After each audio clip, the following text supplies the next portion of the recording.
Sup you phonies, how's it going and welcome to another video. In the last video I showed you how you can track your footage, implement a 3D model of a dragon throwing fire around or soda cans up to the point that it was ready to render. So this is part 2 and we're gonna go through the render, how it works in Blender and how to set it up that it's gonna work in After Effects, that we can make this footage look perfect. Okay, this is the scene. That's what we got so far. On the top we see my camera. This is like the animation.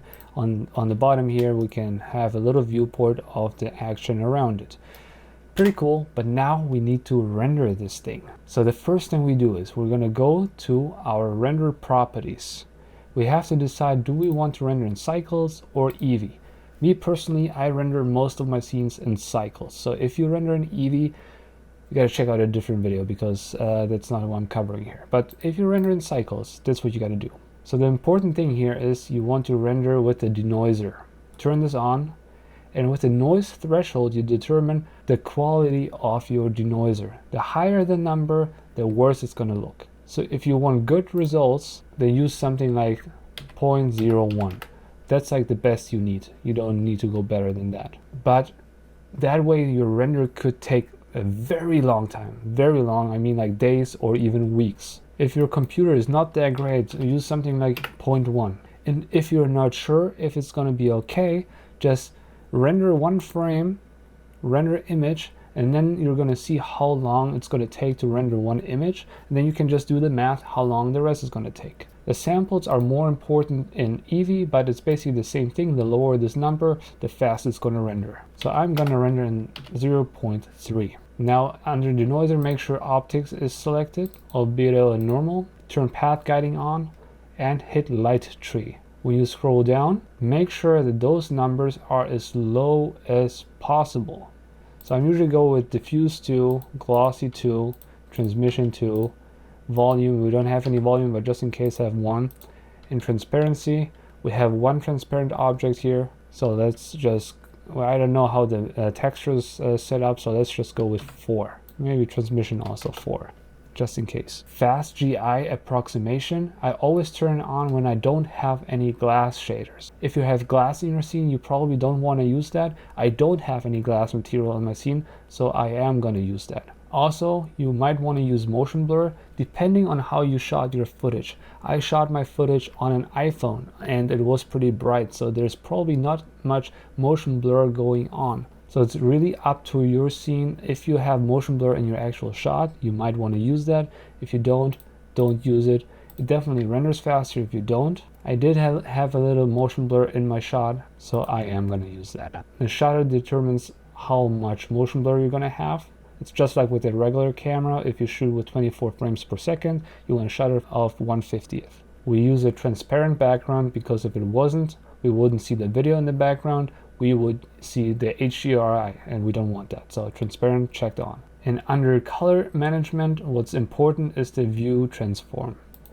I usually render in Filmic unless I shot my footage in S-Log. Then I would go in Filmic Log, that's what I would use. Or if I shot on like a Blackmagic or Red or anything that's raw, then I would use raw. I would probably never use standard because it's just too compressed. It just crunches the contrast and you don't have that much room to work with in post-production. So I usually use Filmic. If you want to increase or decrease your exposure, you can do that here with exposure. Now the next section is just as important. Go under output properties. If you followed along in the last video, your resolution should be the same like here. If you shot in a lower resolution your video, then this is going to be a smaller number. If you shot on like an 8K camera, this number is going to be bigger. I make those tutorials for social media, so I don't need 4K resolution. If I rendered this in 4K, it would take 4 times longer than full HD, what I have right now, 50% of 4K. And that's the cool thing here. You could just change the numbers to the full HD resolution, 1080 by 1920, but Blender has the function where you can just have a percentage, so I'm going to use 50% of 4K. Now this one is very important. Check your camera settings, what frame rate you were using. You want to use the same one. So usually on film cameras, if I recorded this video on this camera, for example, it would be 23.98, but I was shooting on my iPhone with 24 frames per second. Frame range, at this point it's only important if you want to make your animation shorter, but for now, for this video, I want to keep it as long as my actual video because that's what I animated. Now the output is also very important, and do that very carefully, otherwise it's all gonna be messed up. And I do mess it up sometimes. I just misclick one thing and then it's all over, I have to render again. So we want to render with a PNG. You also can use OpenEXR, but don't make the mistake to render as a video, because for multiple reasons. If you render as a video and your Blender crashes on frame 350, almost done, if it crashes, you have to start all over. If you render as a PNG sequence, so image sequence, you're gonna have 360 images in the end, and it crashes at frame 350, you still have the first 349 frames. So next time you start the render, you only have to do the rest, not all of it. So I highly recommend for bigger scenes, which take longer than 5 minutes to render, use a PNG sequence and put it back together in post. And I'm going to show you how to do it later. And here, the color. Do we want black and white, RGB, so red, green, and blue, or red, green, and blue, and alpha? And that's what we want. The alpha stands for transparency, because when we render this, neither the shadow catcher, nor the background, nor the HDRI, nothing is going to be visible if I hit RGBA. If I didn't, it would render it with a white background, and then I would have a problem, because I still need to composite it with the background properly. So make sure to hit RGBA. Color depth, 8 could be enough. I usually render in 16. Then again, you have more room to work with when it comes to the colors. Compression I usually never touch. 15% seems to be fine. And that's it for this section. Now the tricky part. Go under compositing. If you don't have it up here, which you should, hit the plus, go under VFX, compositing, there it is. But you should have it up here. Now those nodes are different than the material nodes we were working with in the other video.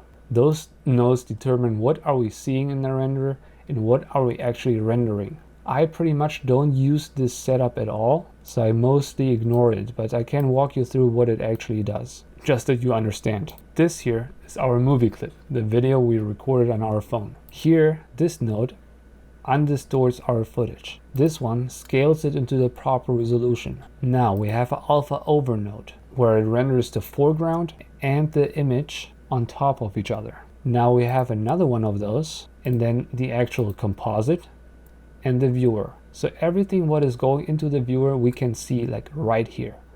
If we unselect this, we're not going to see anything. Nothing is plugged in here.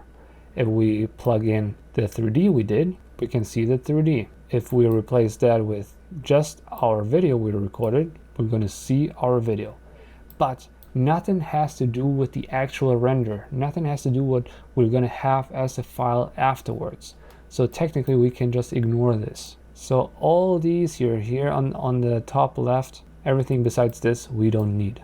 We only need the foreground, because the actual video we are going to put in the background in compositing in the end. We do need one more node though. We are going to delete the composited node. We don't want this to be in here. We want a file output node. And here we're going to plug in our image. Just to be sure, you can also plug it into the viewer so we know what we're plugging in. Now in our file output we need more sections like image. So we're going to click on node, properties. In here we have the same settings we have before. They should be all the same, but just double check just to be sure. PNG is selected, RGBA is selected, 16 color depth, and here add another input because we want the shadow to be separate. Now this has another input now, but we don't have a shadow here. The reason why is we have to go to our view layer properties, and here we have all these options we could render on a separate layer, which can be very, very helpful. We can render the indirect light, the direct light, colors, and if that was a professional production, that's what needs to be done. But for a small video like mine, all I do personally, I'm not saying that's the right way, I'm just saying that's how I do it. I use the shadow catcher as a separate layer. If I want to see what the shadow catcher does, I'm going to plug it into the viewer. And to make you understand, this here is our shadow catcher. And I know that because shadow catcher is activated here. So I'm going to plug this into my shadow. And here, go to the place where you want to render it. Fill lock, drag a miniature, and do yourself a favor, make another folder for it. Otherwise, you're going to have 300 images here just in your main folder, and you don't want that. You want it to be somewhere inside. And then you can give it a name. If you render a couple of times, you can be like dragon _1_ and then you're going to get the render. So now I'm just going to show you. I'm going to render one image. What are we actually going to get in the end? So right now it's rendering. It's frame 200 because I only selected one frame. On the top right here, we see right now it shows combined. We can also show the shadow catcher separate because that's how we render the foreground on the background. And have the background. So now we can look at what we got. We have the foreground combined, and then we have also the shadow catcher separate. That's what we're going to get in the end. So if you believe you're all set, go and render animation. And then you have to wait for as long as you have to. 3 hours later, the render is done. Now we're going to composite it all in After Effects. If you use any other software like Nuke, or even you could composite in Premiere if you wanted to, and like editing software, or even in Blender, but I like to do that in After Effects because I'm just most comfortable with that. That's what it looks like when you open After Effects. So the first thing we do is double click here on the left and look for the render. I hope you keep your files organized because that makes it easier. So I have my video right here. When you look at it, it's just my video, no dragons, nothing whatsoever.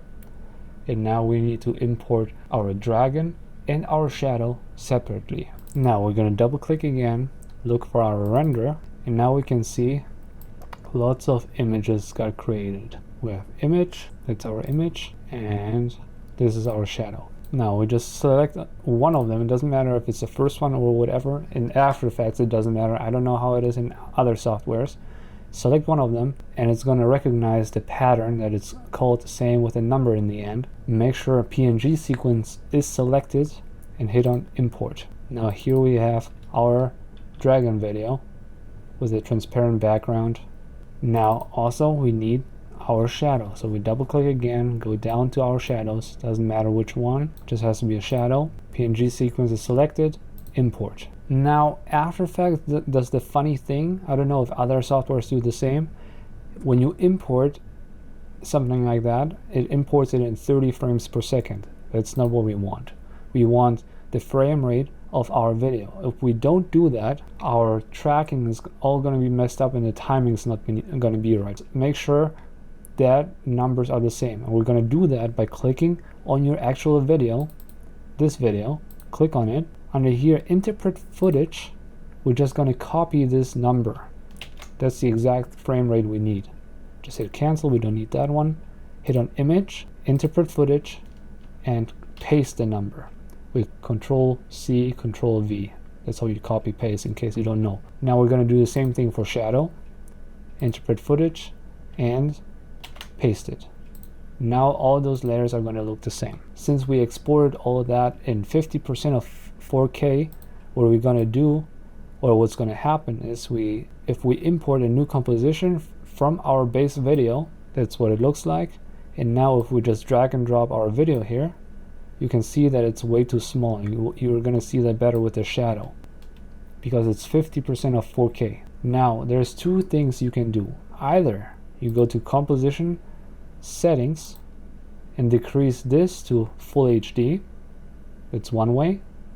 Or the other one is to scale those up to 200%, and then you're going to have the right size. But the problem is, since it's not actually rendered in 4K, you're going to lose quality. The beautiful thing is, but that's something I'm going to do in the end, but I'm just going to show you real quick. When you go on Effect, Distort, and Detail Preserving Upscale. That way you can turn this number to 200 because that's the upscale you want. Go back to 100 on the regular scale. Now it's basically like an AI trying to fill the loops and fill the missing frames we're having right now, and that way you're not going to lose quality. But the problem is, when you try to watch it, it's super slow, unwatchable really. So I recommend do that in the end. When you're done, you can use those two effects. So for now, I'm gonna scale it up right here. To get the scale out, you select your layer and hit S. Then you can see the scale. When you select 2, change one number, it changes both. Okay, that's the order we need. We need our video on the bottom, then the shadow, and then the image. Okay, if you have your image on top, you're not going to see anything. If you have your image in between, you're not going to see the shadows. So make sure it is on the bottom. Now obviously that doesn't look right. It looks like there is no alpha in the shadow, because there isn't. But it doesn't matter, because we have to set the shadow under mode to multiply. Now when we turn it on and off, we can see here that the shadows appear and disappear. And that's exactly what we need. Now the problem with the method is that you can see that even the areas where there is no shadow, those get brighter and darker. So we need to fix that with a simple, it's not a node, with a simple effect, color correction and curves. Now we're going to bring the brights up until we don't see that it's getting darker around here. This is what we're looking at. We're not looking at it here, we're looking this direction. Sometimes it's even easier if you make yourself a mask, turn the mask off. So now we see the difference. All this here is the shadow, all this here is without the shadow. So now we're going to adjust it until there is no line anymore. I'm looking at this area here. See, there's a line again, so I'm just going to adjust it until there is no line. So that's going to stay there now. So now I can adjust only the shadows and make them as dark as I want to without actually darkening the entire image. And to figure out how dark they have to be, I just look at references. When I see a shadow like this remote here, I'm going to compare it with my soda can, because it's a very similar material, and try to adjust it to the same darkness. And that already looks way better. So I can delete my mask here I made, the mask, just to compare it. I just hit it and hit backspace. When we turn off our dragon video, you can see the object I actually placed there. So I not only have the soda can here, I added another one and a bottle of water and a little remote, just to confuse the audience here a little so they don't know what in this scene is fake. And that's what we have right now. The cool thing is, if you add more objects, they actually reflect your dragon. It's going to sell the effect just better. You know, it's always make sure to put more object in here. And essentially that is done now. So I could now adjust the shadow color a little. So when I go very close to the real shadows here, I'm going to try to see are those shadows, are they warm, are they cold? But I really, from this to this, I can't really see a difference. This might be a little darker, but also because this is like, this object is way more dense than this, but maybe I'll just go a little darker on the shadows here to be on the safe side. Now I can adjust the actual video separately, go on effect, color, curves. So if I feel like my objects here, they're a little too dark or too bright, I can adjust it here until they look right. So I'm mostly looking for the darks, the very dark sides here. What are they color, and what color is this? Or like this black, this is like completely black.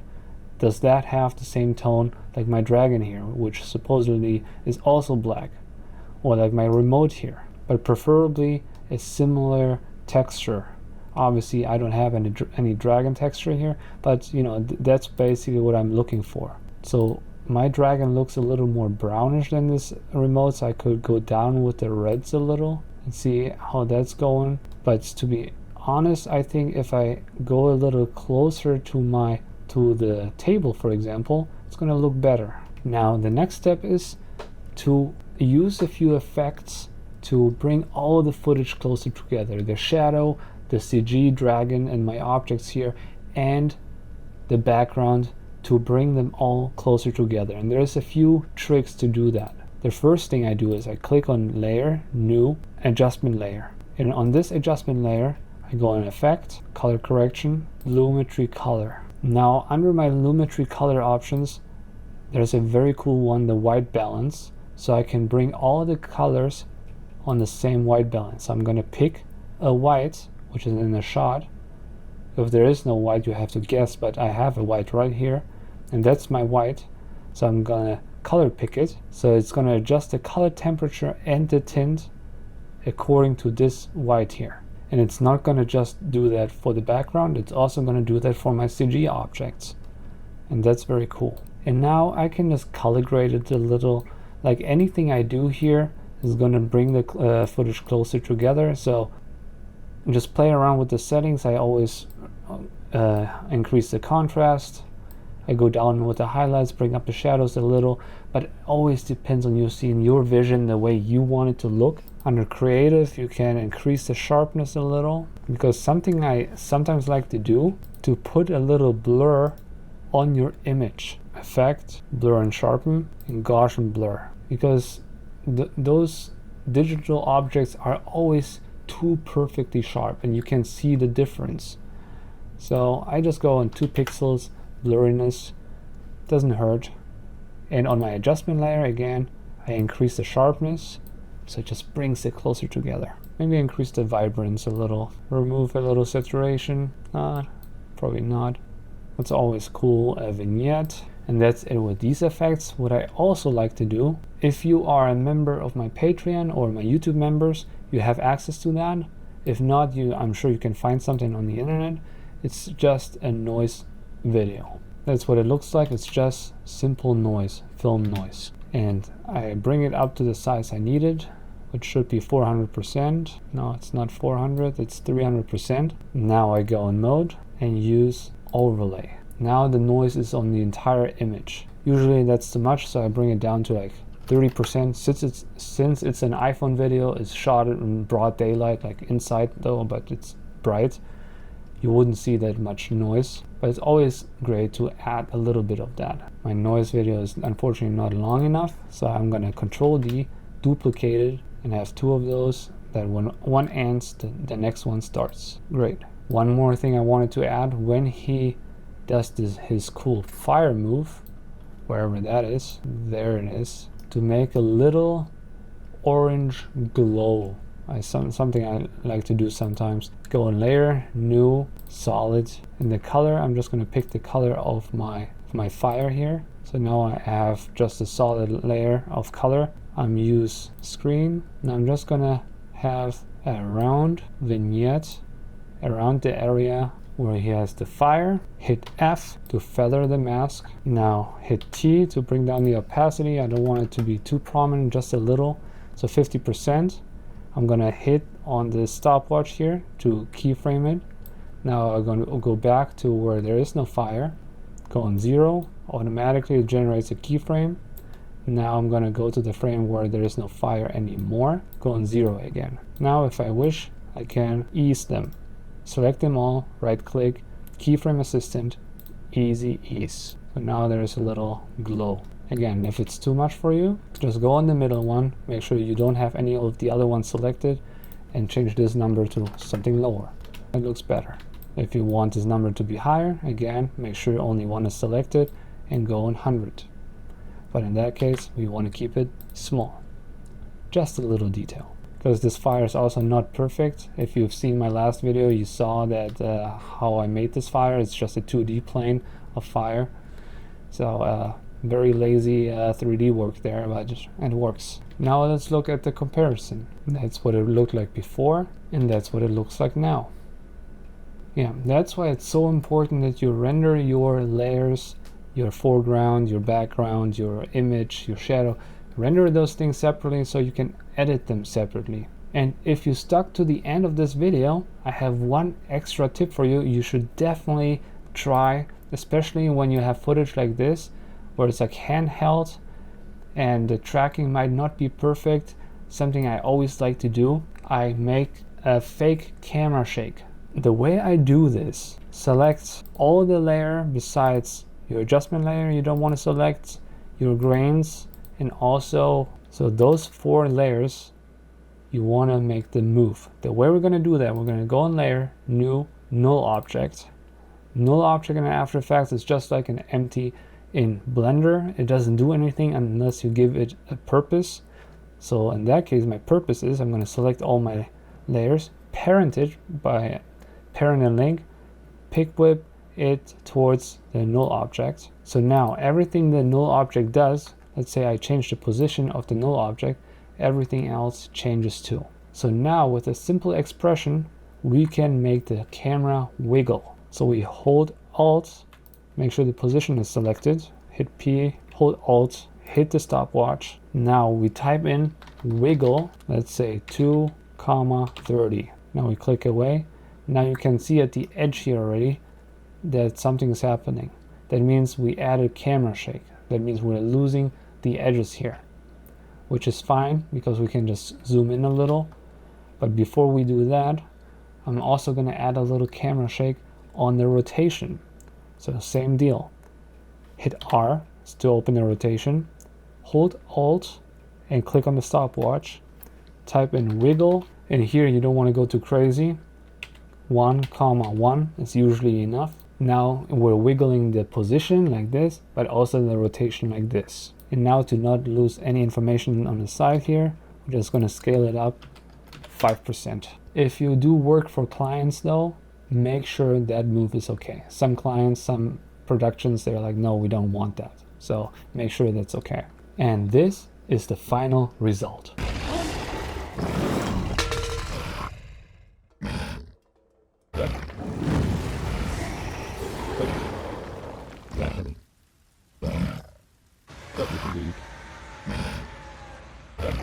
So thank you guys so much for watching. I know this video was a little dry, but very important. I hope you stuck to the end.